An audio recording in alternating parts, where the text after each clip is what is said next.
नमस्कार, क्रान्तिपुर समाचारमा स्वागत छ। सुरु गरौं अहिलेका मुख्य समाचारबाट। एमालेका दुई पक्ष बीचको सहमति प्रयास आज पनि निष्फल। दाहाल र नेपालको भेटलाई लिएर ओली खेमाले प्रश्न उठाएपछि कार्यदलको बैठक नै बसेन। 3.5 अर्ब खर्च गरी बनाइएको मुगलिन नारायणगढ सडक खण्डमा फेरि पहिरो खस्ने र भासिने समस्या। विज्ञ भन्छन् डिजाइन र निर्माण प्रक्रियामा लापरवाहीको परिणाम।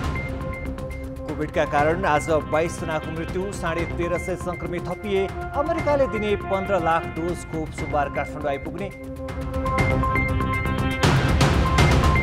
अमेरिकी राष्ट्रपति बाइडेनका विश्वासपात्र गार्सेटी भारतका लागि नयाँ राजदूत। क्वाडलाई प्रभावकारी बनाउँदै सिनीय प्रभाव कम गर्ने रणनीति। र कोपा अमेरिकाको बहुप्रतीक्षित उपाधि भिडन्त भोलि। सिर प्रतिद्वन्दी अर्जेन्टिना र ब्राजिल आम्ने सामने हुने।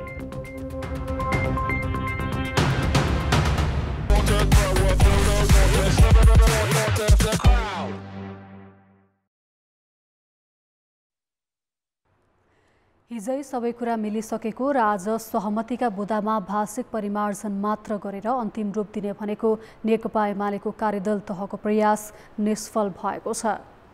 दिउँसो 2:30 बजे बोलाइएको बैठक सिंहदरबारमा ढिला गरी 2 चरणमा बसेको थियो। तर कार्यदलले सहमतिको मस्यौदा बनाउन सकेन। विवादित विषयलाई कसरी अन्तिम रूप दिने भन्नेमा विषयहरू मिल्न बाँकी रहेको नेताहरूले बताएका छन्। दुवै पक्षका कार्यदल सदस्यले शुक्रबारको बैठकपछि नै सहमतिको नजिक पुगेको र केही बुँदामा भाषिक परिमार्जन मात्र बाँकी रहेको बताएका थिए। आजको बैठकपछि पनि उनीहरूले त्यही कुरा दोहोर्याए। देखा परेको यो द्वन्द्व अविश्वासको अवस्थालाई हामीले एक ठाउँमा ल्याएर पार्टीलाई एकताबद्ध गर्नको लागि अवश्य पनि यो सहज काम थिएन। यसकारण हामीले आजै सक्यौँ, प्रयत्न गऱ्यौँ, आजै सक्छौँ हाम्रो चाहना त त्यो थियो। तर त्यो प्रयत्नका बीचबाट पनि हामीले केही समय पार गर्नुपर्ने अवस्था देखा पर्यो नै। तर यी विभिन्न चरणहरू पार गर्दै अहिले हामी एउटा लगभग अन्तिम निष्कर्षमा आएका छौँ, एउटा विश्वासको अवस्थामा आएका छौँ। पार्टीलाई एकताबद्ध गर्ने सन्दर्भमा दुवै पक्ष हामीले इमान्दारीपूर्ण प्रयत्न गऱ्यौँ र अन्तिम अवस्थामा आएका छौँ। यहाँहरूले त्यो सुखद समाचार भोलि सुन्न पाउनुहुन्छ। हामीले साह्रै मेहनतका साथ तपाईँहरूको शुभकामनाले हामीले काम टुङ्ग्याए बराबर छ। भोलि बिहान 8 बजे तपाईँहरूले सुखद समाचार सुन्न पाउनुहुन्छ। स्रोतका अनुसार सहमतिको प्रयास भइरहेका बेला आजै असन्तुष्ट खेमाका नेता माधव नेपाल र माओवादी अध्यक्ष पुष्पकमल दाहाल बीच कोटेश्वरमा भेट गरेको भन्दै संस्थापन पक्षका नेताहरूले कार्यदलको बैठकमा प्रश्न उठाएका थिए। असन्तुष्ट समूहका तर्फबाट कार्यदल सदस्यहरू भीम रावल, गोकर्ण विष्ट र सुरेन्द्र पाण्डे नेपाल निवास कोटेश्वर पुगेका थिए। नेपालको सचिवालयले विज्ञप्ति जारी गर्दै दाहालसँगको भेट राजनीतिक नभएको जनाएपछि कार्यदलको बैठक फेरि बसेको थियो। दोस्रो चरणको बसाई पनि सौहार्दपूर्ण नभएको स्रोतको भनाइ छ। माओवादी अध्यक्ष दाहालले नेपाललाई भेटेपछि नेपाली कांग्रेसका सभापति शेरबहादुर देउवालाई भेट्न बुढा नीलकण्ठ पुगेका थिए। नेपाली कांग्रेसको 14औं महाधिवेशनबाट पार्टी सभापतिमा संस्थापन इतर पक्षबाट साझा उम्मेदवारको प्रयास सुरु भएको छ। सभापतिमा संस्थापन इतर पक्षबाटै आधा दर्जनभन्दा बढी आकांक्षी देखिएका छन्। साझा उम्मेदवार नभएसम्म जित कठिन छ, तर सहमतिको उम्मेदवार तय गर्नु झनै कठिन देखिएको छ। आगामी भदौमा हुने कांग्रेस महाधिवेशनमा पार्टी सभापतिको प्रतिस्पर्धाका लागि कांग्रेसको संस्थापन इतर खेमाबाट साझा उम्मेदवार बनाउने भन्दै दावेदारहरू नै छलफलमा जुटेका छन्। शुक्रबार सभापतिका आकांक्षीहरू रामचन्द्र पौडेल, शशाङ्क कोइराला, प्रकाशमान सिंह, कृष्णप्रसाद सिटौला र शेखर कोइराला बीच भएको छलफलमा साझा उम्मेदवार उठाउनु पर्छ भन्नेमा कसैको दुई मत थिएन। आफू बाहेक अरू सबैले दाबी छाड्नुपर्ने सबैको भनाइ थियो।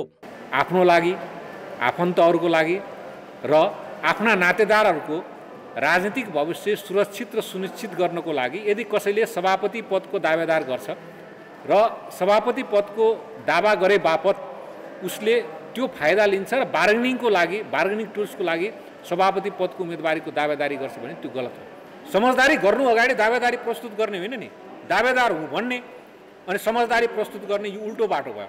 संस्थापन पक्षबाट सभापति शेरबहादुर देउवा र उपसभापति विमलेन्द्र निधिले दाबी गरेका छन्। तर इतर खेमाबाट धेरै दावेदार भएकाले कसले कुन शर्तमा दाबी छाड्ने र के आधारमा समझदारी गर्ने भन्ने कसैले उपाय सुझाएको छैन। हरेकले आफै बढी योग्य दाबी गरिरहेका छन्। नेतृत्व जसले शेरबहादुरजीले जो गरिराख्नु भएको छ हैन, उहाँको नेतृत्वमा हामी चाहिँ परिवर्तन चाहन्छौँ हैन।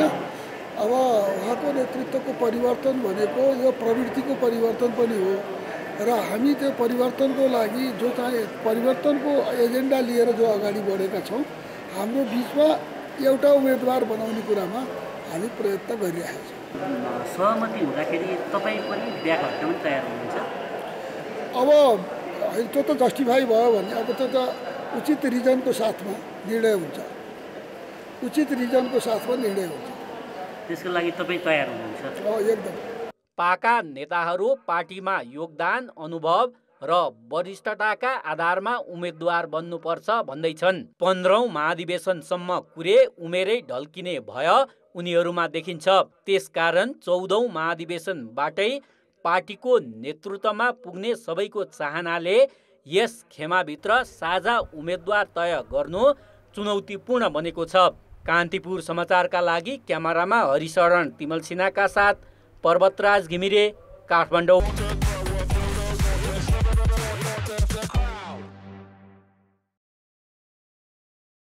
प्रधानमन्त्री केपी शर्मा ओलीले बाढी पहिरो पीडित परिवारको लागि बनाइने आवास नदी र खहरे खोला क्षेत्रमा बनाउन नदिने बताएका छन्। हेलम्बु गाउँपालिका र मेलम्ची नगरपालिकामा असार 1 गते बाढी पहिरोले पुर्याएको क्षतिको आज निरीक्षणपछि सो कुरा बताएका हुन्। सुरुमा हेलम्बु गाउँपालिकाको किउल गणेश बगर पुगेका प्रधानमन्त्री ओलीले बाढी पीडितलाई धैर्य गर्न आग्रह गरे। पीडित परिवारको साथमा आफू र तिनै तहका सरकार रहेकाले केही समयपछि क्षतिग्रस्त संरचनालाई पुरानै अवस्थामा ल्याउने प्रतिबद्धता पनि उनले जनाएका छन्। प्रधानमन्त्री ओलीले बाढीबाट विस्थापित परिवारलाई अस्थायी आवासको लागि 4 बन्डल जस्ता पाता र नगद 50,000 तत्काल प्रदान गर्ने बताएका छन्। यसबाट अस्थायी पुनर्निर्माणका कामहरू कुनै ढङ्गले गर्न सकिन्छ भन्ने ठानेर हामीले त्यो सोच बनाएका छौँ। प्रधानमन्त्री ओलीले अब निर्माण हुने संरचना नदी छेउमा बनाउन नहुनेमा जोड दिए। सोही कार्यक्रममा प्रधानमन्त्री ओलीले मेलम्चीको खानेपानी काठमाडौँ पुर्याउन यस वर्ष नसकिने समेत जानकारी दिए। काठमाडौँमा मेलम्चीको खानेपानी उतार्न सक्न गाह्रो छ र हाम्रो अर्को साल लाग्न नपाओस् भन्ने कुरामा ध्यान छ। अर्को साल भरसक लाग्न नपाओस्, आयो भने पनि त्यो पहिल्यै महिना पहिल्यै तारिक जस्तोमा चाहिँ पुगोस् काठमाडौँमा खानेपानी भन्ने कुरामा पनि हाम्रो ध्यान गएको छ। प्रधानमन्त्रीले गएको वर्ष गठन गरेको विपद प्राधिकरण मार्फत तोकिएको मापदण्ड अनुसार यस क्षेत्रका बाढी पीडितलाई आवास निर्माण गर्ने कामको लागि सरकारले तत्काल रकम उपलब्ध गराउने जानकारी दिए। मुगलिन नारायणगढ सडक विस्तार गरेको 3 वर्ष पनि पुगेको छैन। 3.5 अर्ब रुपियाँ खर्च गरेर बनाइएको सडकमा उही पुरानै समस्या दोहोरिएको छ। वर्षामा पहिरो खस्ने र भासिने समस्या नरोकिएपछि यो सडकको डिजाइन र निर्माण चरणमै गडबडी भएको भन्दै विज्ञहरूले प्रश्न उठाएका छन्। देशका पूर्व पश्चिम जुनसुकै भागमा जानका लागि पनि मुगलिन नारायणगढ सडक खण्ड पार गर्नुपर्छ। त्यसैले सरकारले विश्व बैंकसँगको ऋण सहयोगमा 3 वर्ष अघि यो सडक खण्ड विस्तार गर्यो। विस्तारमा 3 अर्ब 42 करोड रुपैयाँ खर्च भयो। यसको डिजाइन र निर्माणमा संलग्न कम्पनी दुवै विदेशी हुन्। तर यो सडक खण्ड वर्षा धेरै हुँदा अवरुद्ध हुने गरेको छ। ठाउँ ठाउँमा पहिरो खस्नुका साथै भासिने समस्याले सडक अवरुद्ध भएपछि यसको डिजाइनलाई नै लिएर प्रश्न उठाउन थालिएको छ। वर्षामा पहिरो खस्नु अस्वाभाविक होइन, त्यही पहिरो रोकथामकै लागि सडकको डिजाइन गर्ने गरिएको हो। पहिरो खस्ने सम्भावित स्थानमा रिटेनिङ वाल लगाइन्छ। यो सडक खण्डमा स्लोप स्टेबलाइजेसनको काम गम्भीरताका साथ नभएकाले वर्षामा पहिरो जाने समस्या नरोकिएको जानकारहरूको बुझाइ छ। कुन ठाउँमा स्लोप जोखिमपूर्ण छ, कहाँ चाहिँ पानी परेपछि पहिरो उत्पत्ति हुन सक्छ भन्ने त्यसको लेखाजोखा, त्यसको जाँच पडताल आकलन गरेर त्यो पहिले हिउँदमा नै त्यसलाई चाहिँ सुरक्षित किसिमले प्राविधिक समाधान निकाल्ने पनि अहिलेको प्रविधिको त्यो उपायहरू छन्। त्यो स्लोप स्टेबलाइजेसनको काम जुन तहको गम्भीरताका साथ त्यसको डिजाइन हुनु पर्थ्यो त्यो नभएको हो कि भनेर आशंका गर्न मिल्छ। किनभने त्यो बाटो विश्व ब्याङ्कको ऋण सहयोगमा भएको हो र त्यसको कन्सल्ट्यान्ट अन्तर्राष्ट्रिय कन्सल्ट्यान्ट भनेपछि मापदण्ड पनि पक्कै अन्तर्राष्ट्रिय हुनुपर्छ। अब यो हामीसँग फी लिँदाखेरि अन्तर्राष्ट्रिय मापदण्डको फी लिने, तर काम त फेरि लटरपटर हो भने त चाहिँ भएन। अहिले यो सडक खण्डमा सेतीदोभान, जलबिरे लगायत ठाउँमा पहिरो खसेको छ। पहिरोले सडक नै अवरुद्ध समेत भयो। 14 किलो भन्ने ठाउँमा ठूलो ढुङ्गा खसेकाले सडक खुलाउन हम्बे पर्यो। यसअघि खसेका पहिरो र ढुङ्गा पन्छाएर शुक्रबारदेखि सडक सुचारू गरिए पनि वर्षा जारी रहेकाले ढुक्क हुने अवस्था छैन। जबकि मुगलिन नारायणगढ सडक आयोजनाले 1.5 वर्ष अघि आवागमन नै रोकेर पहिरोको जोखिम न्यूनीकरणको काम गरेको थियो। त्यसमा 12 करोड भन्दा बढी खर्च गरिएको थियो। कमजोर भौगोलिक बनावट र पहिरोको जोखिम रहेका भनिएका सबै ठाउँमा रिटेनिङ वाल नबनाई सडक विस्तार गरिएकाले समस्या आएको सडक डिभिजन कार्यालयले स्वीकार गरेको छ। सुरुवातमा चाहिँ सुरुवाती डिजाइनमा चाहिँ पहिरोको एउटा समस्या हुन सक्छ भनेर सबैले आकलन गरेकै हो र यसलाई चाहिँ अप्टिमम कतिसम्म गर्न सकिन्छ भनेर मात्रै यसलाई चाहिँ त्यतिखेर चाहिँ राखिएको थियो। भन्दाखेरि पनि जुन अहिले किसिमको ट्रिटमेन्ट भयो सुरुवाती अवस्थामा चाहिँ त्यो किसिमको चाहिँ ठेकामा त्यो पहिरो रोकथामको कामको लागि प्रशस्त मात्रामा त्यो खाले व्यवस्था गरिएको थिएन।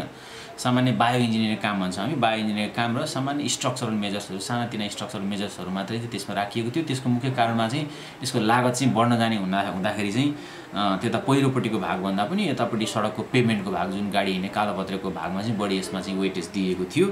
डिजाइनमै कमजोरीले पहिरो खसेका सडक अरू पनि छन्, तर कमजोरी गर्नेलाई कारबाहीको दायरा ल्याउनतिर कसैको पनि ध्यान छैन, जसका कारण डिजाइनमा लापरवाहीले बढावा पाएको हो। कान्तिपुर समाचारका लागि क्यामेरामा रूपक कोइराला र चितवन सहकर्मी राजु चौधरीका साथ अञ्जना लामिछाने, काठमाडौँ। पछिल्लो 24 घण्टामा 1353 जनामा कोभिड पुष्टि भएको छ। यस्तै कोभिडका 22 बिरामीको मृत्यु भएको छ। स्वास्थ्य मन्त्रालयका अनुसार 6530 जनाको PCR परीक्षण गर्दा 21% संक्रमण देखिएको हो। यस्तै एन्टिजेन परीक्षणको संक्रमण दर पनि 21% नै छ। करिब 3900 को परीक्षण गर्दा 816 जनामा संक्रमण देखिएको मन्त्रालयले जनाएको छ। आज काठमाडौँमा मात्र 303 संक्रमित थपिएका छन्। 27000 भन्दा बढी सक्रिय संक्रमित मध्ये 23500 घरमै छन् भने 700 जनाको आइसियु र भेन्टिलेटरमा उपचार भइरहेको छ। पछिल्लो 24 घण्टामा 1432 जना संक्रमण मुक्त भएका छन्। जोखिम घटेको निष्कर्षमा सरकारले भिड बढाउन छुट दिइरहँदा संक्रामक खालको भाइरस पनि फैलिरहेको छ। शुक्रबार नुवाकोटमा 1 जनामा डेल्टा प्लस भाइरस पुष्टि भयो। यो भाइरस अन्यत्र पनि फैलिएको आशंका छ। सावधानीमा व्यवस्था गर्ने क्रम भने बढेको छ।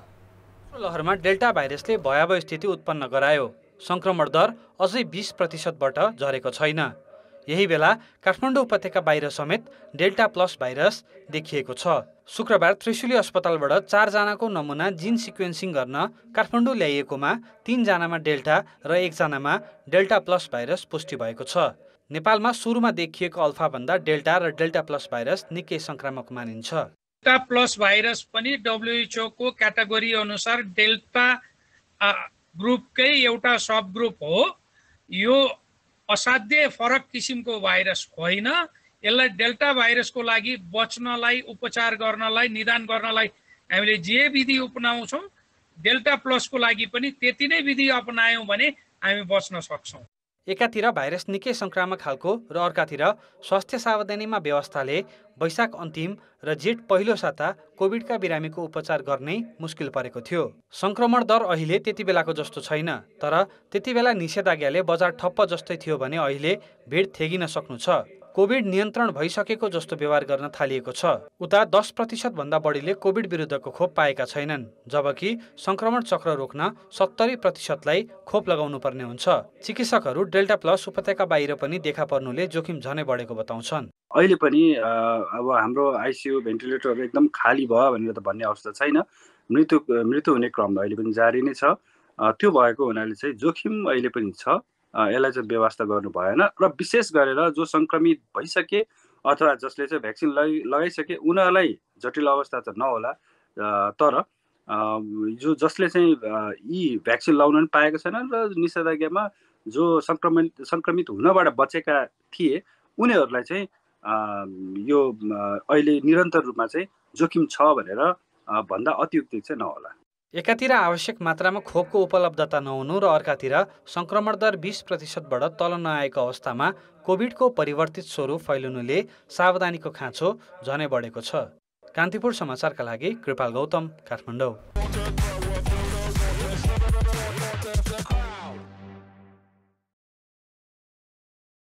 अमेरिकाले नेपाललाई दिने भनेको कोभिड विरुद्धको खोप सोमबार काठमाडौँ आइपुग्ने भएको छ।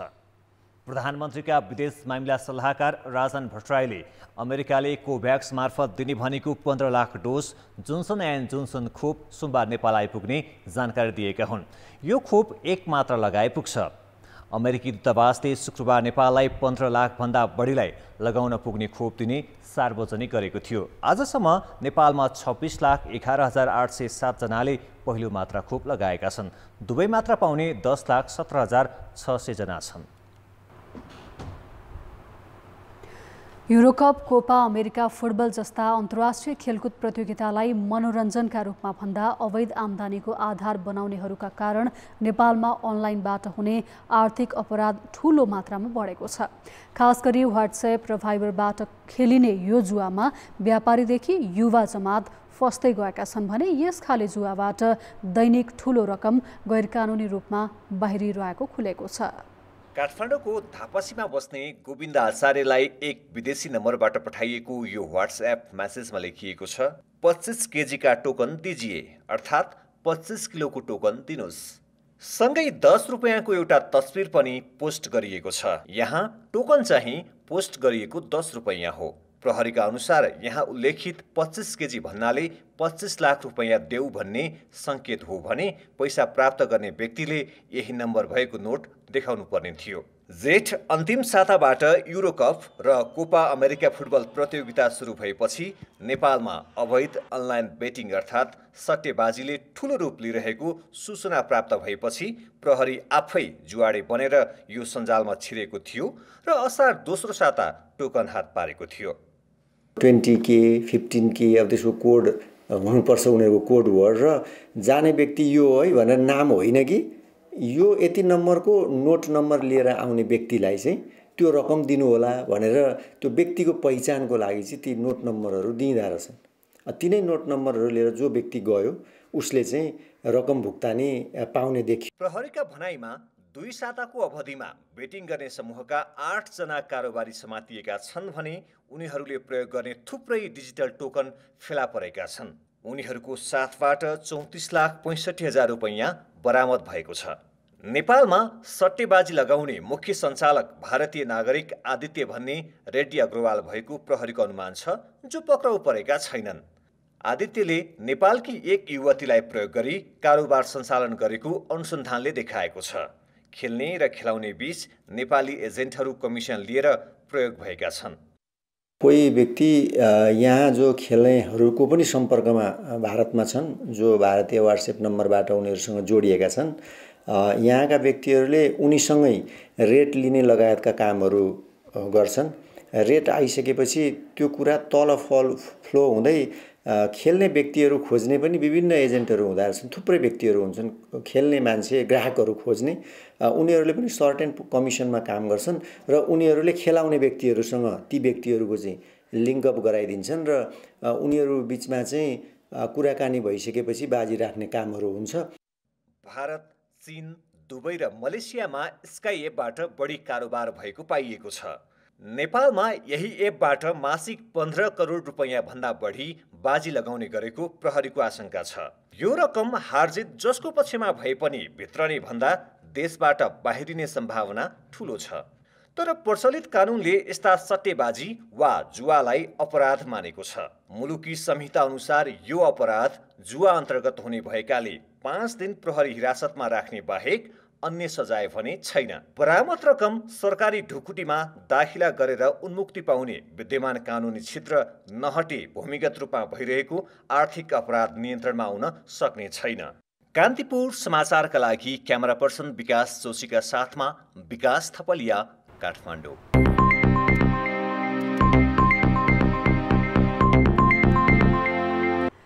व्यावसायिक र प्रतिस्पर्धी बनाउन भन्दै नेपाल वायु सेवा निगमलाई सरकारले कम्पनी मोडलमा लैजाने प्रक्रिया अघि बढाएको छ, जस अन्तर्गत शेयर संरचनामा 2 वटा विकल्प अगाडि सारिएको छ। तर प्रस्तावित शेयर संरचनालाई लिएर भने विवादित भएको छ।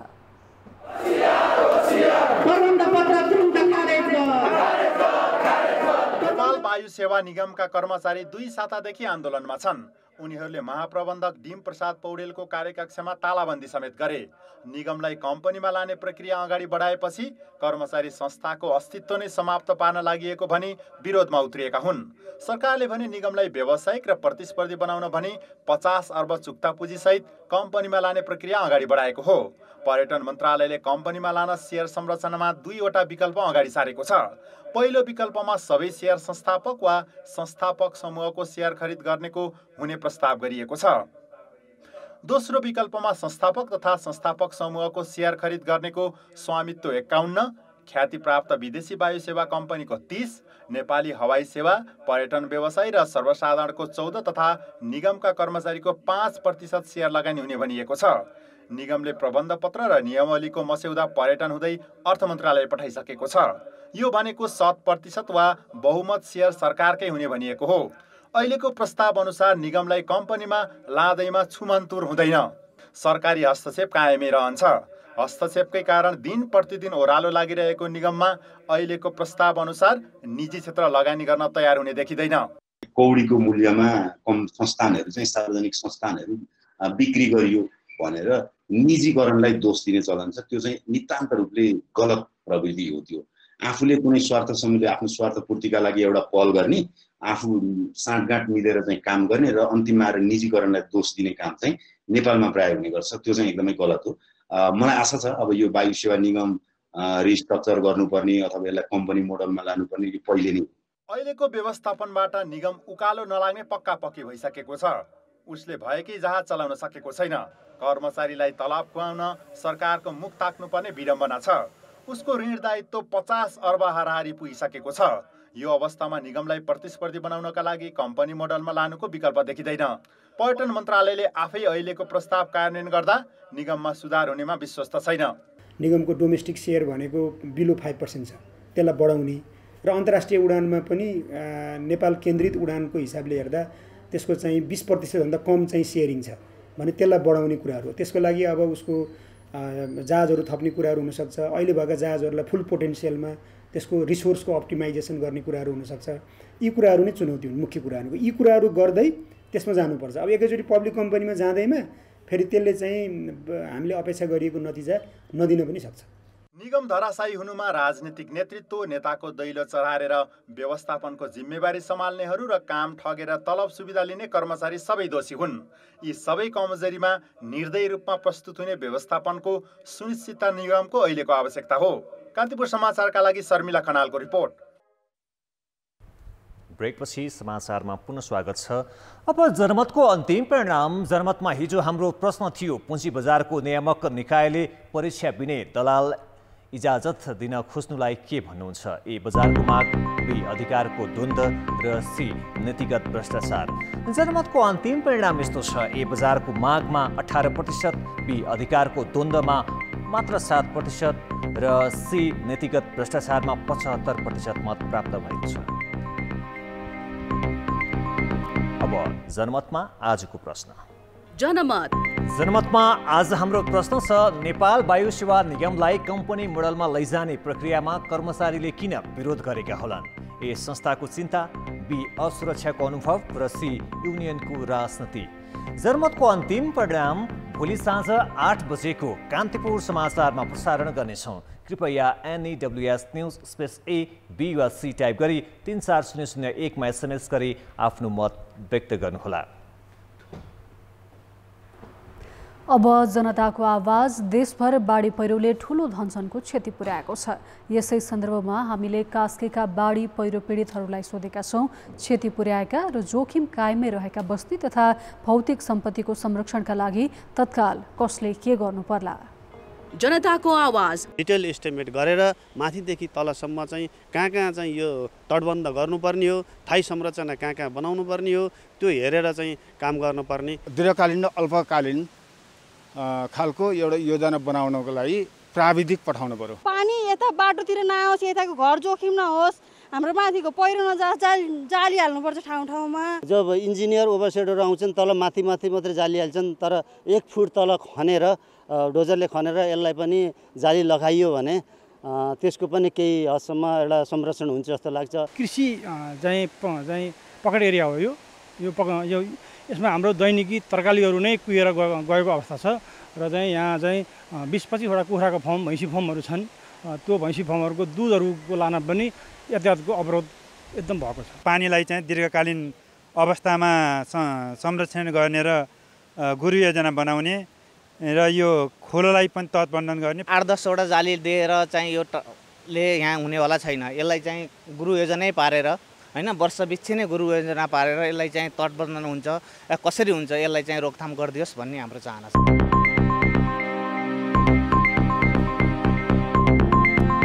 अब मौसम सम्बन्धी जानकारी।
कान्तिपुर समाचार अहिलेलाई सकियो। कान्तिपुर टेलिभिजन हेर्दै गर्नुहोला। नमस्ते।